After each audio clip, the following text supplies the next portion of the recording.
সারাদিন ধরে এই সুন্দর সুন্দর ফুলগুলো বিক্রি করে। ভাবতেই পারিনি এভাবে মাঝ রাস্তায় আমার জুতো ছিঁড়ে যাবে। আসসালামু আলাইকুম গাইস, কেমন আছো সবাই? আশা করছি সবাই অনেক ভালো আছো, সুস্থ আছো। আলহামদুলিল্লাহ আমরা ভালো আছি, সুস্থ আছি। আর লাস্ট ব্লগে তোমাদের বলেছিলাম যে আমরা বেরোবো, একটুখানি প্ল্যানেট যাবো। তো আজকে আমরা যাচ্ছি, ঘুরতে যাব, তার জন্য একটুখানি কেনাকাটা রয়েছে। মানে আজকে কিনবো না, জাস্ট একটু দেখবো কীরকম কী শীতের জিনিসপত্র উঠেছে। আসলে এতগুলো মেম্বার শপিং করব, তো একটুখানি যে যার নিজের মতো করে দেখে নেওয়া আগে থেকে ভালো। তারপরে কোন জায়গাটা থেকে নেওয়া ঠিক হবে বা কোন জিনিসটা ভালো সেটা নিতে পারবো। সেই একই দোকান থেকে 4-5টা গিয়ে তুলে আনবো, জাস্ট ওই দেখা। ওদের একটু কাজ আছে, যাচ্ছে, তো একসাথে যাওয়ার। বোনের তো পরীক্ষা চলছে, এই জন্য বোন যেতে পারছে না, বোন হাত পড়ে যাচ্ছে। যাই হোক, সবাই খেয়ে দিয়ে জাস্ট হালকা করে একটু খেয়ে বেরিয়ে পড়লাম। আর সারাদিন কী হয় না হয় দেখতে থাকো। চলো গাইস, এখন আমরা যাবো বাসে। আমাদের বাড়ি থেকে প্রায় আধ ঘন্টা 40 মিনিট মতো লাগে। যদি না জ্যাম পাই তাহলেই আমরা পৌঁছে যাব আমাদের ডেস্টিনেশনে। এখন ক্রস করছি হাওড়া ব্রিজ। প্রতিটা দিন কত কত মানুষ নিজেদের স্বপ্ন নিয়ে পার হয় এই হাওড়া ব্রিজ। কেউ এপার কেউ ওপার, তাই না বলো? কত মানুষ দূর দূর থেকে সেখানে ব্যবসা করে বা বিভিন্ন কাজের জন্য আসে। প্রত্যেকের জীবনের গল্প আলাদা। বড় বাজার এই নামটা আমরা প্রত্যেকেই জানি, আর এই জায়গায় যে সমস্ত জিনিস অ্যাভেলেবেল রয়েছে রিজনেবল প্রাইসে আমরা সেটাও জানি। অনেক দূর দূর থেকে যখন মানুষ আসে বা আমরাও যখন দূরে দূরে ঘুরতে যাই বিভিন্ন জায়গায়, কোনো জায়গা চিনুক না চিনুক, হাওড়া শিয়ালদা আর বড়বাজার সবাই মোটামুটি চেনে। মানে কলকাতাটাকে সবাই মোটামুটি জানে আর চেনে। আমার শহর কলকাতা সবচেয়ে সুন্দর, তাই না? তো চলো আমরা পৌঁছে গেলাম স্প্ল্যানেড নিউ মার্কেটে। আগে কাজগুলো মিটিয়ে নিই, তারপরে আমাদের শপিংয়ের পর্বটা শুরু হবে। এখানে দেখো না, ভাই রুহির হাত ধরে পার করে দিচ্ছে। আমি ঠিক বুঝে রুহির হাতটা ধরে নিলাম যে তোর সাথে কেন যাবে, আমার ভাবি আমার সাথে যাবে। প্রতিটা ছেলেই বোধহয় চায় তার বউ আর তার বোনেদের মধ্যে সম্পর্কটা যেন এমনই থাকে। গাইস দেখো, একসাথে দুটো জুতো পুরো ছিঁড়ে গেল। মানে এগোচ্ছি, একসাথে কি করে ছিঁড়তে পারে? এই মনের অভিশাপেই হয়েছে। ওর জুতো পরে এসেছি গাইস, আমি তো জুতোর দোকান খুঁজেই পাচ্ছি না গো। এখানে ব্যাগ রয়েছে, ঘড়ি রয়েছে, সানগ্লাস রয়েছে, জুতো নেই। একটা আমুল কুলো নে আমার জন্য, তোর জন্য একটা চিপস নে, আমার আমুল কুল নে। নিয়ে নিয়েছি লস্যি, খুবই আস্তে আস্তে সাবধানে যাচ্ছি। লেডিস শু আছে দেখি, এই গ্রিনটা নে, মানা গ্রিনটা দেখ। বাই, আমার পায়ে হবে এক। ঠিক আছে বল।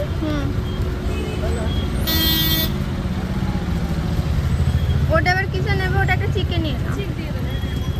দেখ এটা ভালো লাগছে, রাফ ইউজের জন্য। হ্যাঁ ঠিক আছে। এই লস্যিটা প্রথমবার খাচ্ছি, তবে ভালোই খেতে।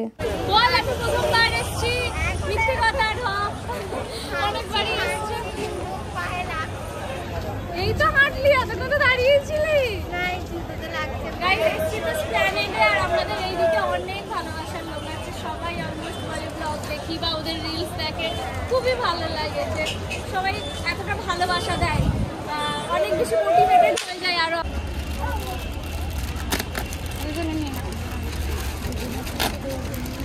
থ্যাংক ইউ দিদি। থ্যাংক ইউ দিদি।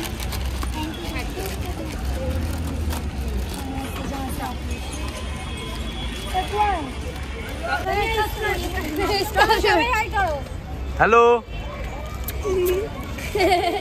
ওরা সারাদিন ধরে এই সুন্দর সুন্দর ফুলগুলো বিক্রি করে, এই ছোট ছোট মেয়েগুলো। সব থেকে বেশি আমার অবাক লাগে এটা ভেবে যে আমরা একই দুনিয়ায় বাস করি, অথচ আমাদের প্রত্যেকের জীবন আলাদা আলাদা গল্প, তাই না? তো যাই হোক, আমরা ফুলগুলো নিই, ফুলের বদলে ওদেরকে ওদের পারিশ্রমিক দিয়ে দিয়েছি। এখনো মাঝ রাস্তায় দাঁড়িয়ে তো জুতো এক্সচেঞ্জ। এই হিল পরে এলে এক সমস্যা। ফাইনালি ওদের কাজ মিটলো, এবার একটু সময় হলো আমাদের একটু দেখা। চলো গিয়ে দেখি কি পাওয়া যায় আগে। অনেক ভিড় সব সময়। ওভারকোটগুলো দেখো কি সুন্দর দেখতে। যদিও একটু দামটা বেশি বলছে, তবে অনলাইনের থেকে অনেক কম, জানো। এগুলো 750-800 টাকা বলছে। কিন্তু ওই কমিয়ে 700 এরকম করাই যাবে আশা করছি। তো আমি আর রুহি দেখে নিচ্ছি, ও একটা বোনের জন্য পছন্দ করছে আর আমিও একটা আমাদের জন্যই পছন্দ করছি, মানে যাই নেব সেই 3 জনে মিলে তো অল্টারনেট করেই পরবো ঘুরতে গিয়ে। আমি এখন কনফিউজ হয়ে গেছি যে কোনটা নেবো বা কীরকম নেবো, সেই জন্য আমি ওদেরকে জিজ্ঞেস করছি, তারপরে একটা এখান থেকে নিয়েই নিলাম। আবার কিছুটা আসতে এখানকার কালেকশানগুলো এত মিষ্টি, বিশেষ করে কালারগুলো দেখো, চোখ ফেরানো যাচ্ছে না। এগুলো না মোটামুটি ওই 750-800 টাকাই নিয়েছে জানো তো। প্রথম দিকটা করে এই দোকানগুলোতে এরকমই নিচ্ছে, যখন আমরা ভিতরের দিকের দোকানগুলোতে গেলাম এগুলোই তখন 650 টাকা 600 টাকা বলছিল, মানে যে যেমন পারে আর কি নিচ্ছে। কিন্তু ওই 650-700 টাকার মধ্যে তোমরা ভালো ভালো পেয়ে যাবে, কিন্তু আমরা প্রথমেই যেহেতু নিয়ে নিয়েছিলাম ওই জন্য 750-800 টাকা নিয়েছে। মোটামুটি 2-3টে আমরা নিয়ে নিয়েছি, এখনও দেখেই যাচ্ছি। হয় না যে আরও দেখি নেওয়ার থেকেও দেখতে বেশি ভালো লাগে। তবে সত্যি কথা বলতে কি, বেশি দেখলে না মনে হয় এটাও নিই ওটাও নিই, মনটাকে কন্ট্রোল করা খুবই ডিফিকাল্ট হয়ে যায়। এই কালারটাও দেখো না এত মিষ্টি দেখতে, আর এগুলো অনলাইনে মোটামুটি 1600-1700 টাকা করে বোন দেখছিল, সেই জন্যই আরও নিয়ে নিচ্ছে। আর কয়েকটা দিন পর শীত জাঁকিয়ে পড়লে হয়তো দামটাও আর একটু বাড়বে, আর আমরা তো ঘুরতেও যাব। মনে আছে তো গাইস, সামনে খুব ভালো ভালো ব্লগ আসতে চলেছে। প্লিজ তোমরা ব্লগগুলো অনেক বেশি শেয়ার করো যাতে সকলের কাছে আমাদের ব্লগগুলো পৌঁছায়। আর এই কালারটাও দেখো, এই কালারটা ভীষণ সুন্দর। এইগুলো যেহেতু দোকানে বিক্রি হচ্ছে না তাই ভাই বললো একদম না, এসব নিতে হবে না, যা নিবি দোকান থেকে নিবি। আর তারপর আমরা একটু ফুচকা খেয়ে নিচ্ছি। রুই বলছে বেশি করে ঝাল দিতে, আমি বলছি বেশি করে টক দিতে, তো জমিয়ে ফুচকা খাইয়ে নিলাম। এখন তো দেখলাম কুর্তি বলো বা অন্যান্য সালোয়ারের সেটগুলো বলো খুবই কমে গেছে, মানে বেশিরভাগটাই দেখতে পাচ্ছি এই ওভারকোটগুলো, যেহেতু শীতকাল এই সময়টুকুতেই তো এইগুলো বিক্রি হয়।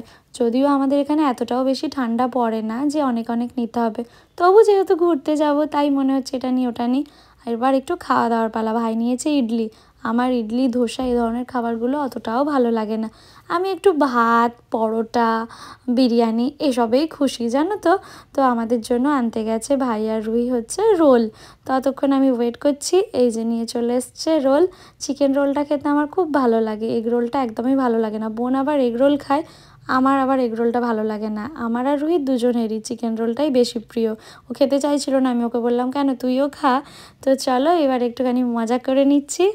গাইস অনেকদিন পর নিলাম হাওয়াই মিঠাই, জানো তো, খেতে মন হলো নিয়ে নিলাম। আর ওখানে এখনো ওরা শপিং এর জিনিসপত্র দেখে যাচ্ছে, ভাবো ভালো লাগছে না আমার, আর বোর হয়ে যাচ্ছি। বোনও বারবার ফোন করছে বাড়ি আয় বাড়ি আয় বাড়ি আয়। সারাদিনে অনেক ভালোবাসার মানুষের সাথে দেখা হয়েছে, কিন্তু সবসময় তো ক্যামেরা অন করা হয় না। চলো গাইস এবার আমরা ফিরবো, টাটা, প্ল্যানেট নিউ মার্কেট আবার আসবো একদিন। আজকে অনেক অনেক অনেকের সাথে সত্যিই দেখা হয়েছে, ভালো লাগছে, অনেক ভালো লাগছে, অনেক পজিটিভ এনার্জি নিয়ে ফিরছি। ভালো ভালো ব্লগ বানাবো তোমাদের জন্য।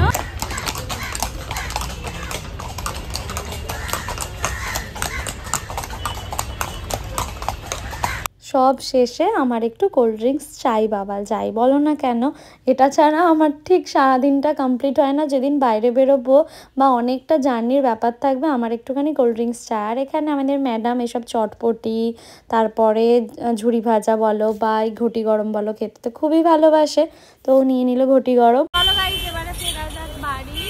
আমি নিয়ে নিয়েছি আমার পছন্দের কোল্ড ড্রিঙ্কস, তুই নিয়ে নিয়েছি ওর পছন্দের ঘটি গরম। রাতের শহরটাও খুব সুন্দর, আসলে আমাদের শহর কলকাতা সবসময়ই সুন্দর। চলো দেখা হবে আবার নেক্সট ব্লগে। ভালো থেকো, সুস্থ থেকো, আনন্দে থেকো। আমার ব্লগগুলো অনেক অনেক শেয়ার করো, সামনেই খুব ভালো ভালো ব্লগ আসতে চলেছে। Bye bye.